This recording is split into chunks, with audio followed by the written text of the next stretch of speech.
आगे वाला जानता था, रास्ता मिलता कैसे नहीं।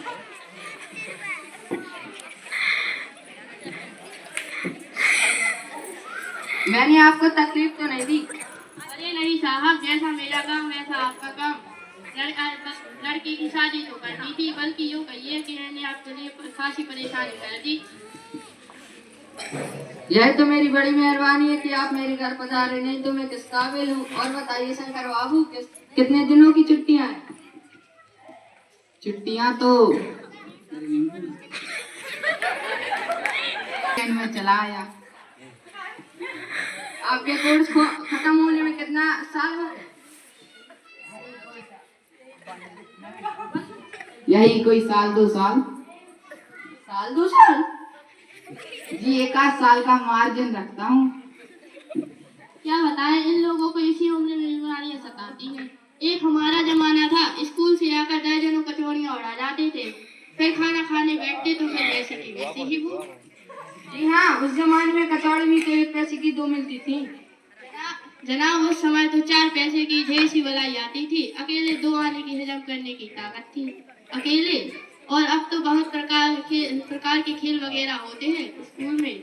तब ना वॉलीबॉल, ना हॉकी, ना बैडमिंटन, बस कभी कुछ लोग हॉकी या क्रिकेट खेला करते थे। लेकिन मगर मजाल है कि कोई कह जाए कि आपका लड़का कमजोर है। जी हाँ, यह तो है ही। पढ़ाई का यह हाल था कि अगर पढ़ने उसका मुकाबला नहीं कर सकते। जी हाँ, वह रंगीन जमाना था, रंगीन। यह सब आप क्या तकल्लुफ करते हैं?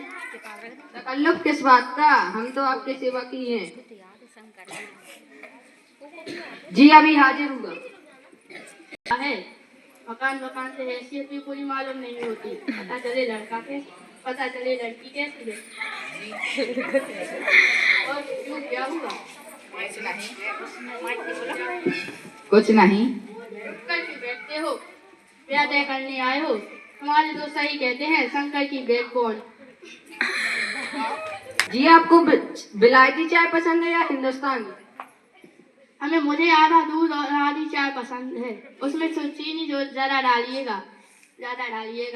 मुझे यह फैशन बिल्कुल पसंद नहीं कि चाय में वैसे ही पानी काफी होता है और शक्कर भी नाम के लिए डाली जाए तो फिर जायका क्या रहेगा।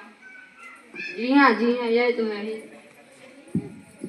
सुना है सरकार अब ज्यादा चीनी लेने वालों पर टैक्स लगाएगी। सरकार जो चाहे कर ले, अगर सरकार की आमदनी बढ़ानी है तो सिर्फ एक चीज पर टैक्स लगाना चाहिए। वह है क्या? खूबसूरती पर टैक्स। मजाक नहीं साहब, यह ऐसा टैक्स है कि देने वाला तू भी नहीं करेगा। बस शर्त यह होनी चाहिए कि औरत अपने खूबसूरती के स्टैंडर्ड के माफिक अपने ऊपर टैक्स तय कर ले। फिर देखिए सरकार की आमदनी कैसे बढ़ती है। जी हाँ, यह खूबसूरती का ढंग भी बेटा वो है, या हमारे जमाने में तो यह उठता भी नहीं था। जी आपकी क्या ख्याल है शंकर बाबू इस मामले में? यही कि शादी तय करने में खूबसूरती का हिस्सा कितना होता है? आपसे मैंने पहले भी कहा था, लड़की का खूबसूरत होना निहायत ही जरूरी है। और फिर चाहे वह पाउडर वगैरह लगाए चाहे वैसे ही है। आप हम तो मान जाएंगे, लेकिन घर की औरतों को राजी नहीं होती। और आपकी लड़की तो ठीक है ना? लड़की ठीक, यह तो आप देख ही लीजिए। देखना क्या है, आपसे इतनी बातचीत हो चुकी है तो रस्म ही समझिए। यह तो मेरे ऊपर आपका बड़ा एहसान है। और जन्म पत्रिका मिल ही चुकी होगी। चाची का मिलना क्या है, ठाकुर जी के चरणों में रख दिया, खुद ब खुद मिल जाएगा। आपने यह तो बहुत बिल्कुल ठीक कहा, लेकिन जो मेरे कानों में भनक पड़ी है वह तो गलत है ना। वह क्या? पढ़ाई के बारे में। साहब, मुझे ज्यादा पढ़ी लिखी लड़की को नहीं रखनी चाहिए। ज्यादा साहब तो रखनी नहीं, कौन भुगतेगा उनके नखरों को। 80 मैट्रिक पास होनी चाहिए। तू शंकर, नौकरी तो करानी नहीं है। जी हाँ, नौकरी का तो कोई सवाल ही नहीं उठता। कुछ लोग कहते हैं कि आपका लड़का BA MA तक पढ़ा है तो तो लड़के बहुएं भी ग्रेजुएट लानी चाहिए। भला पूछिए उन अकल के ठेकेदारों से कि लड़कियों की पढ़ाई और लड़कों की पढ़ाई एक बात है। लड़कों का काम होता है पढ़ लिख कर काबिल होना। अगर वही काम तो लड़कियां करने लगी, अंग्रेजी अखबार पढ़ने लगी, पॉलिटिक्स वगैरह में बहस करने लगी, तो हो गई गृहस्थी। मोर के पंख होते हैं मोरनी के नहीं, शेर के बाल होते हैं शेरनी के। जी हाँ, मर्द की दाढ़ी होती है, औरत की नहीं। हाँ हाँ, आपने बिल्कुल ठीक कहा। कुछ चीजें ऐसी हैं जो सिर्फ मर्दों के लिए है, उनकी तालीम भी उन चीजों में से एक है। जी हाँ। अम्मा अच्छा, तो बिजनेस की बात हो जाए। बिजनेस? ओ अच्छा अच्छा, चाय लीजिए। अब बस अब खत्म ही कीजिए। आप मजा आ रही ना। जी पी चुका हूँ।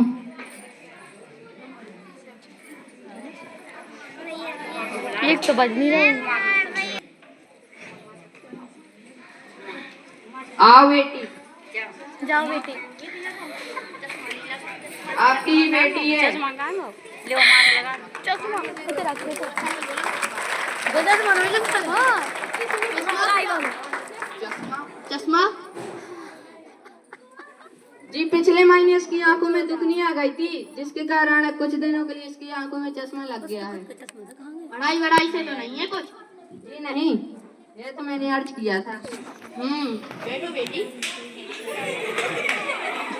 बैठ जाओ माँ, उस बाजिया जी के पास। चाल में तो कोई खराबी नहीं है, चेहरे में तो छवि भी है। पता गाना गाना बजाना सीखा है बेटी? माइक दो। जी हाँ। दूसरों ना कोई। गानी हाँ, जो ये टंगी है मैं तो आपको बताना ही भूल गया, जो ये पेंटिंग है और वह भी इसी ने बनाई है।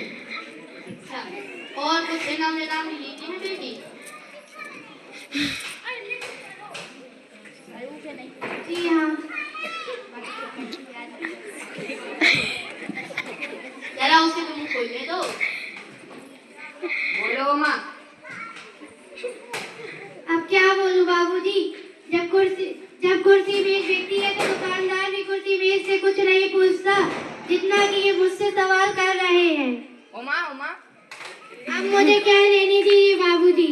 ये जो वहाँ से मेरे खरीदार बनकर आए हैं, जरा इनसे पूछिए कि क्या लड़कियों के दिल नहीं होते, क्या उन्हें चोट नहीं लगती, क्या वे बस भेड़ बकरियां जिन्हें देखभाल कर खरीदते हैं। बाबू रामस्वरूप, आपने हमारी इज्जत उतारने के लिए हमें यहाँ बिठाया हुआ था। बाबूजी चलिए। लड़कियों के हॉस्टल में? क्या तुम हॉस्टल में पढ़ी हो? जी हाँ, मैंने बीए तक पढ़ाई की है, कोई पाप नहीं किया और ना ही आपके पुत्र की तरह कोई ताक झाक की है। मुझे अपने मान का ख्याल तो है। जरा अपने इन पुत्र से पूछिए कि ये किस तरह लड़कियों के हॉस्टल के इर्द गिर्द क्यों घूम रहे थे। क्या तुम हॉस्टल में पढ़ी हो? मैट्रिक तक पढ़ी है? आप उफ़ो, बीए पास, उफ़ो, मैं चलता हूँ, मेरी छड़ी।